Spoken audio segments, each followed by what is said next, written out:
नमस्कार, जनवार्तामध्ये आपल्या सर्वांचं स्वागत। सर्वप्रथम पाहूया ठळक बातम्या।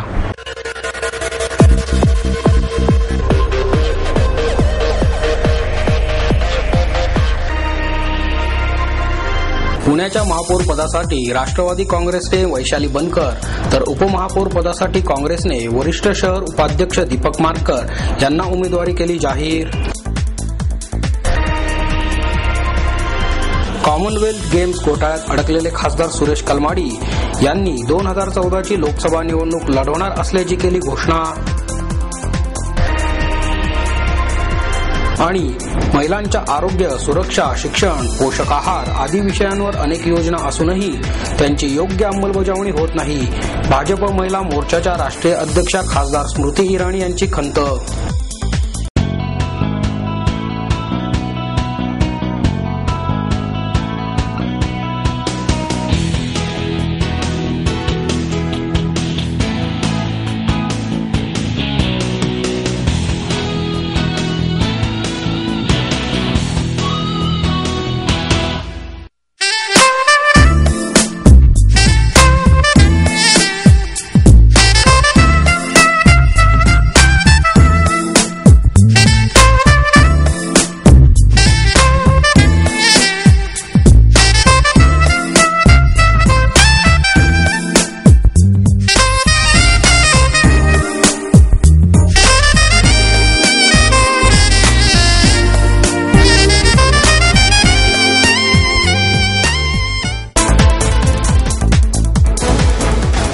पुण्याच्या महापौर पदासाठी राष्ट्रवादी काँग्रेसने वैशाली बनकर तर उपमहापौर पदासाठी काँग्रेसने वरिष्ठ शहर उपाध्यक्ष दीपक मानकर यांना उमेदवारी दिली आहे।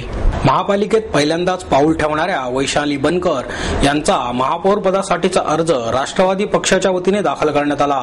उपमहापौर पदासाठी काँग्रेसने दीपक मानकर यांना उमेदवारी दिली आहे। त्यामुळे या दोन्ही पक्षात पुढील 5 वर्षांसाठी आघाडी होणार असल्याचे शिक्कामोर्तब झाले आहे। 14 मार्च रोजी नवीन महापालिका अस्तित्वात येत आहे। पहिल्याच सभेत या निवडीसाठी दुपारी 3 ते 5 या वेळेत अर्ज दाखल करण्यात आले। त्यात महापौर पदासाठी 2 तर उपमहापौर पदासाठी 3 अर्ज आल्याने आघाडी महायुतीत थेट सामना होईल। महापौर पदासाठी राष्ट्रवादीच्या चंचला कोदरे आणि वैशाली बनकर यांच्यात चुरस होती। बनकर यांचे पती सुनील बनकर मागील निवडणुकीत याच प्रभागातून निवडून आले होते। यावर्षी त्यांचा प्रभाग महिलांसाठी राखीव झाल्याने त्यांना संधी देण्यात आली। बनकर यांच्या नावाच्या घोषणेनंतर शहराध्यक्ष वंदना चव्हाण, आमदार अनिल भोसले, महापौर राजपाल यांच्या उपस्थितीत बनकर यांचा अर्ज दाखल झाला। आज या ठिकाणी मी सर्वप्रथम आदरणीय शरद पवार साहेबांचं आणि अजितदादांचं आभार मानते। त्यांनी जे 50% महिलांसाठी आरक्षण केलं त्याबद्दल मी त्यांचे सर्वप्रथम धन्यवाद मानते। माझ्यावर दादांनी विश्वास ठेवून जे माझ्यासाठी महापौर पद दिलेलं आहे तर त्या संधीचा मी जास्तीत जास्त फायदा घेऊन पुणे शहर कशा पद्धतीने जास्तीत जास्त आपल्याला विकास करता येईल या दृष्टिकोनातून प्रयत्न करेल आणि मला खात्री आहे की सर्व पुणेकर मला साथ देतील। त्याबद्दल मी सर्वांचे आभार मानते। ज्या पुण्याच्या काही समस्या आहेत म्हणजे मेन कचरा समस्या, पाण्याचा प्रश्न जो आहे, या मेन समस्या आहेत त्या सुरुवातीला सोडवण्याचा मी जास्तीत जास्त प्रयत्न करेन आणि सर्व महानगरपालिकेमध्ये सर्व पक्षाचे नगरसेवक आणि नगरसेविका यांना सर्वांना बरोबर घेऊन मी काम करेन। नगरसेवकांच्या मुलाखती घेऊन उपमहापौर पदाचा उमेदवार निश्चित केला गेला। त्यासाठी काँग्रेसचे प्रभारी निरीक्षक सुबोध मोहिते पुण्यात तळ ठोकून होते। उपमहापौर पदासाठी नगरसेवक सुनील गायकवाड, विरोधी पक्षनेते आबा बागुल तसेच शहर काँग्रेसचे उपाध्यक्ष दीपक मानकर यांची नावे चर्चेत होती। अखेर दुपारी 4:30 ला शहराध्यक्ष अभय छाजेड, नवनिर्वाचित गटनेते अरविंद शिंदे आणि राष्ट्रवादी काँग्रेसच्या पदाधिकाऱ्यांच्या उपस्थितीत मानकर यांचा अर्ज दाखल करण्यात आला। दीपक मानकर यांची उपमहापौरपदी निवड होणे अटळ असल्याची चर्चाही सर्वत्र यावेळी होती। आघाडीचा धर्म पाळण्याचा प्रयत्न आम्ही या निमित्ताने निश्चितपणे करणार आहोत आणि जो विश्वास काँग्रेस पक्षाने माझ्यावरती ठेवलेला आहे त्या विश्वासाला भविष्यामध्ये कधीही तडा जाणार नाही ही जबाबदारी माझी असणार आहे। आणि जो विकासनामा काँग्रेस पक्षाने जाहीर केलेला आहे पुणे शहरासाठी तो जास्तीत जास्त कशा पद्धतीने राबवता येईल याच्याकरता माझा प्रयत्न निश्चितपणे राहणार आहे आणि महापौरांना पूर्ण सहकार्य आम्ही मंडळी या ठिकाणी करणार आहोत। तुमची जी पूर्ण गेल्या काही दिवसांमध्ये इमेज झाली होती ती मीडियाने केली होती। मीडियाने केल्यामुळेच झाली। मीडिया कुठलीही माहिती न घेता की दीपक मानकरवरती नाही, मला बोलू देत नाही, दीपक मानकरांवरती जे गुन्हे दाखल झालेले आहेत त्याच्यामध्ये दीपक मानकरांचा कुठेही कशाही प्रकरणाशी संबंध नाही. कारण मला पहिल्यांदाच मीडियासमोरही बोलण्याची संधी मिळते, त्यामुळे मी बोलतोय.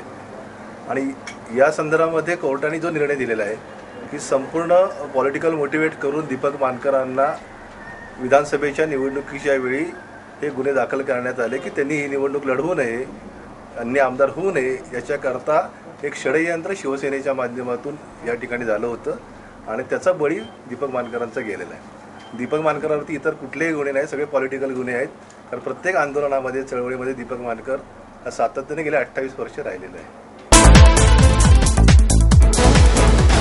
कॉमनवेल्थ गेम्स घोटाळ्यात अडकलेले खासदार सुरेश कलमाडी यांनी 2014ची लोकसभा निवडणूक लढवणार असल्याची घोषणा केली.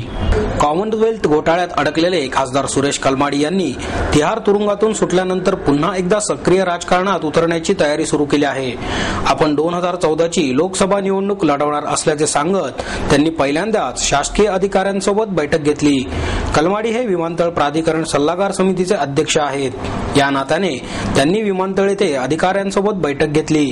त्यामध्ये पुणे आणि चाकण विमानतळाशी संबंधित प्रश्नांवर अधिकाऱ्यांशी चर्चा केली.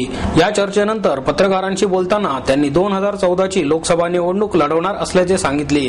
ती कोणत्या पक्षाकडून लढवणार याबाबत बोलणे मात्र त्यांनी टाळले. तिहार तुरुंगातून सुटका झाल्यानंतर प्रथमच ते पत्रकारांशी जाहीररित्या बोलले. त्यामुळे पुन्हा एकदा कलमाडी हे राजकारणात सक्रिय होणार असल्याचे मानण्यात येत आहे. आपल्यावर असलेल्या सर्व आरोपातून आपली निर्दोष सुटका होईल असा आशावाद व्यक्त करतानाच 2014 पर्यंत आपण सर्व आरोपातून निर्दोष मुक्त होऊ, त्यानंतर लोकसभेची निवडणूक लढवू असे त्यांनी सांगितले. लोकसभेच्या येत्या अधिवेशनात पुण्याबरोबरच राज्याशी संबंधित समस्यांचे प्रश्न आपण मांडणार असून विकास कामांचा पाठपुरवठा करणार आहोत. चाकण आणि पुणे विमानतळाच्या प्रश्नांबाबत आपण राज्याचे मुख्यमंत्री पृथ्वीराज चव्हाण आणि उपमुख्यमंत्री अजित पवार यांच्याशी चर्चा केली आहे.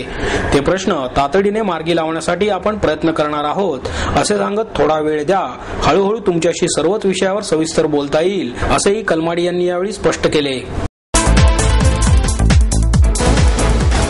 महिलांच्या आरोग्य, शिक्षण, सुरक्षा आणि पोषण आहार आदी विषयांवर अनेक योजना तयार असूनही त्यांची योग्य अंमलबजावणी होत नाही अशी खंत भाजप महिला मोर्चाच्या राष्ट्रीय अध्यक्षा खासदार स्मृती इराणी यांनी व्यक्त केली. पुण्यात एका कार्यक्रमाच्या निमित्ताने इराणी आलेल्या असताना त्या बोलत होत्या. त्या म्हणाल्या, केंद्रीय आणि राज्य महिला आयोग यात योग्य संवाद नाही, अर्थसंकल्पाविषयी चर्चा नाही, तसेच त्यांच्यात काहीच ताळमेळ नाही. NCW 16 कायद्यान्वये राष्ट्रीय महिला आयोगाला लक्षात घेणे आवश्यक आहे. मात्र महिला आणि बाल कल्याण विभाग सोडता कोणतेही मंत्रिमंडळ महिला आयोगाशी संवाद साधत नाही. म्हणूनच आगामी अर्थसंकल्पासाठी 15 मागण्या आम्ही अर्थमंत्र्यांकडे दिल्या आहेत. महिलांमध्ये रक्ताचे प्रमाण फार कमी असल्याचे आढळून येत आहे. अशा महिलांसाठी पोषण आहाराच्या विशेष योजना सरकारने सुरू कराव्यात. तसेच 15,000 रुपयांपर्यंतच्या आरोग्य खर्चामधील सर्व प्रकारच्या करांमध्ये सूट मिळावी. इंदिरा गांधी योजना केवळ 52 जिल्ह्यांसाठी लागू आहे. ती देशातील 593 जिल्ह्यांमध्ये लागू करावी. देशातील असंघटित क्षेत्रात कार्य करणाऱ्या सर्वाधिक महिलांना नोंदणीकृत प्रसूती लाभ मिळत नाही. अर्थसंकल्पात यासाठी विशेष सोय करण्यात यावी. महिलांना स्वतःचा व्यवसाय सुरू करण्यासाठी 2% व्याजदराने कर्ज उपलब्ध करावे. महिलांना गृहकर्ज सध्या ज्या व्याजदराने मिळते ते 50% कमी करण्यात यावे. अशा एकूण 15 मागण्या या निवेदनात करण्यात आल्याचे त्यांनी सांगितले.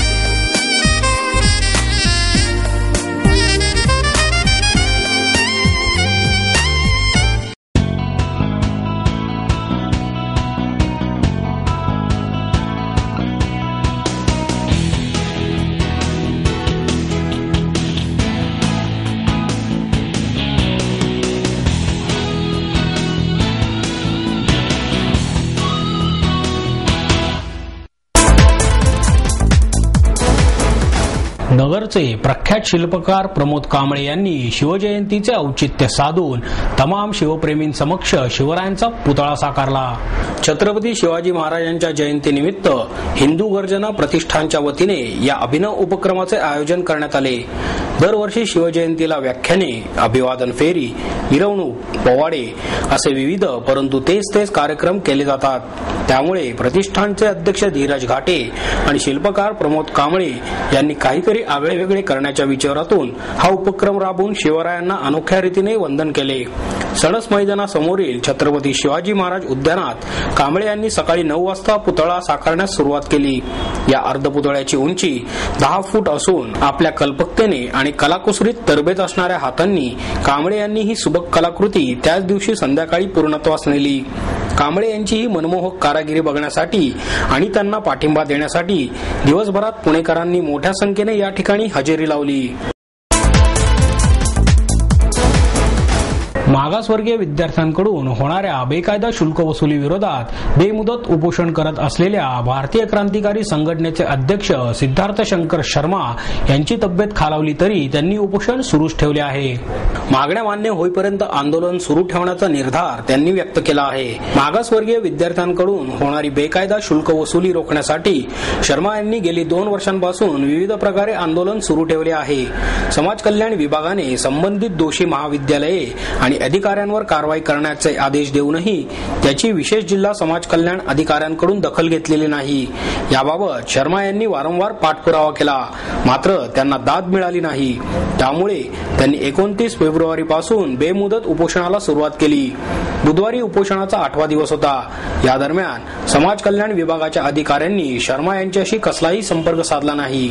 उपोषणाला 8 दिवस झाल्याने शर्मा यांची प्रकृती खालावली.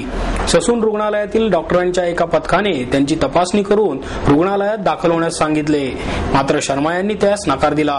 त्यामुळे त्यांना जबरदस्तीने ससून रुग्णालयात दाखल करण्यात आले.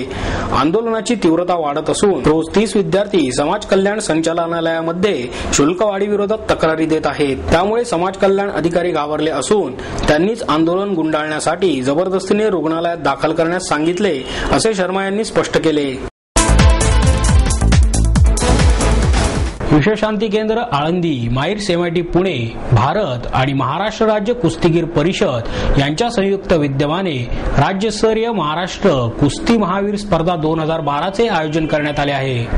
विश्वशांती केंद्र आळंदी, माईर्स MIT पुणे, भारत आणि महाराष्ट्र राज्य कुस्तीगीर परिषद यांच्या संयुक्त विद्यमाने रामेश्वर येथे संतश्रेष्ठ श्री एकनाथ महाराज षष्ठीचे औचित्य साधून राष्ट्रधर्म पूजक दादाराव कराड स्मृती राज्यस्तरीय महाराष्ट्र कुस्ती महावीर स्पर्धा 2012 बुधवार दिनांक 14 मार्च 2012 आणि गुरुवार दिनांक 15 मार्च 2012 या कालावधीत आयोजित करण्यात आले आहे. महाराष्ट्राच्या कुस्ती परंपरेला प्रोत्साहन देणाऱ्या राजर्षी छत्रपती शाहू महाराज यांच्या बालोपासनेच्या धोरणाला अनुसरून या स्पर्धेचे आयोजन करण्यात येत आहे. राज्यस्तरीय कुस्ती स्पर्धेचे हे 6वे वर्ष आहे.